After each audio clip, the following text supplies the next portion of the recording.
ओम शांति। आज प्यारे बाप दादा के अव्यक्त रूप के चले हुए महावाक्य हम सब सुनेंगे।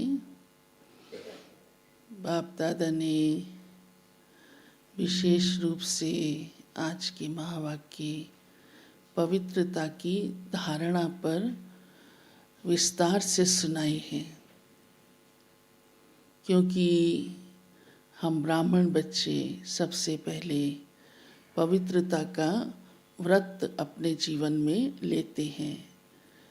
और बाबा ने बहुत महिमा करते हुए कहा है कि कितनी दृढ़ता से आप ब्रह्मचर्य व्रत को धारण करते हो, इसलिए जीवन में वो सहजता से धारण हो गया और वृत्ति कितनी ऊंची और पवित्र बन गई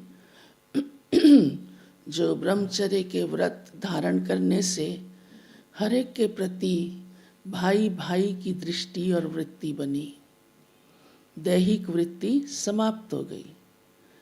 तो बाबा कहते हैं कि ये भी बहुत बड़ी ऊंची बात है, जो दुनिया वाले इसको बहुत मुश्किल बात समझते हैं, मुश्किल ही नहीं असंभव भी समझते हैं, तभी तो सन्यासी घर छोड़कर भी चले जाते हैं।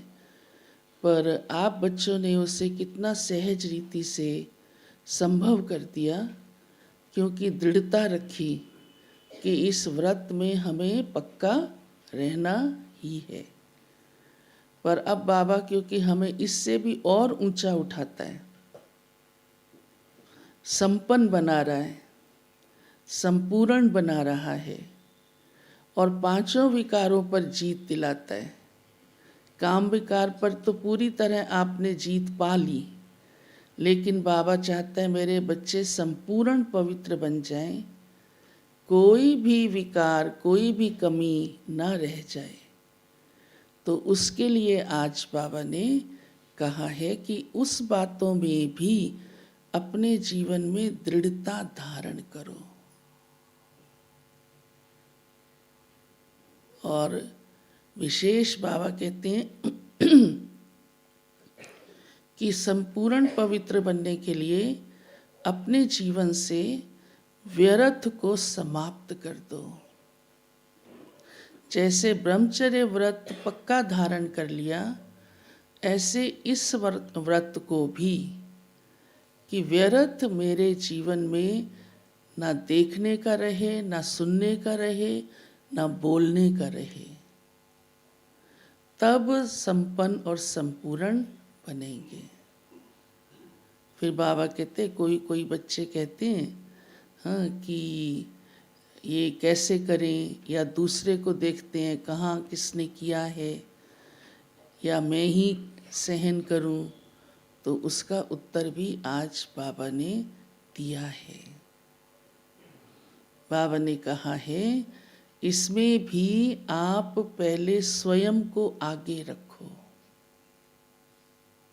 क्योंकि बाबा का कहना ही ये स्व परिवर्तन से ही सब कुछ परिवर्तन होगा।